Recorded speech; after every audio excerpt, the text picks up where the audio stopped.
Guys, મારા એક mini વ્લોગમાં આપનું હાર્દિક સ્વાગત છે। આજે અત્યારે હું આવી ગયો છું અમારી વાડીએ। 15 દિવસ પહેલા આવ્યો હતો તો ખૂબ જ પાણી ભર્યું હતું અને કપાસમાં પણ ઘણું પાણી ભર્યું હતું। અત્યારે આપણે ખેતર આવી ગયા છે તો જોઈએ કેવી કન્ડિશન છે। મારા વ્લોગમાં આગળ બન્યા રહો। ચાલો આગળ જઈએ। આ છે અમારે ડેલો ખેતરનો, ખોલીને આગળ જાશું અને આ તમે જોઈ રહ્યા છો અત્યારે તો પાણી છે નહીં, પેલા આખા ખેતરમાં બધી વાર પાણી ભર્યું હતું।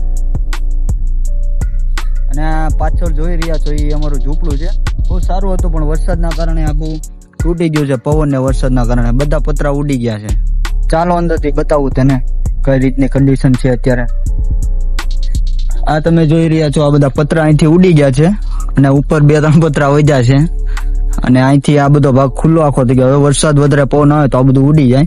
અને આ પાણીનો માટલું છે, આ બાવળ છે અને આ જોઈ રહ્યા છો અમારી પાણીની જે સ્ટોક માટે તલાવડી ગાડીથી તે આખી ભરાઈ ગઈ છે।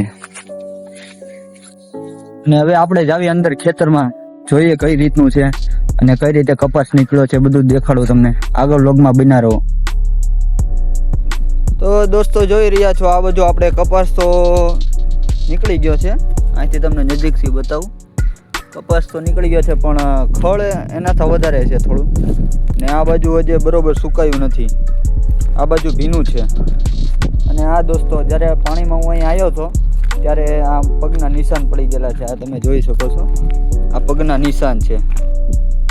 આ બાજુ તમે જુઓ, તમને લાગશે કે આ ખળ છે કે કપાસ છે, એક ફેરી જુઓ આ બાજુ, આમાં પણ કપાસ છે। આ હવે અમારે થોડાક દિવસ રહીને ખળ કાઢવું પડશે ત્યારે કપાસ દેખાશે। આ ખળ વધારે થઈ ગયું છે, પાણી વધારે ભરાયું હતું એના કારણે આમાં ખળ વધારે ઉઠી ગયું છે, હવે થોડાક દિવસમાં ખળ કાઢવાનું રહેશે।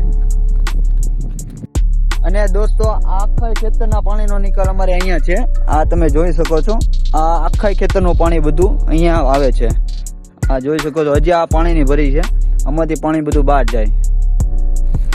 હવે આપણે અહીંયા વ્લોગ પૂરો કરશું। આ લાઈક, શેર ને સબસ્ક્રાઈબ કરી દેજો। અને હવે આપણે બીજો ટૂંક જ સમયમાં જ્યારે ખેતરનું બીજું કામ ચાલુ થાય ત્યારે આપણે બીજો વ્લોગ આવશે। જય માતાજી।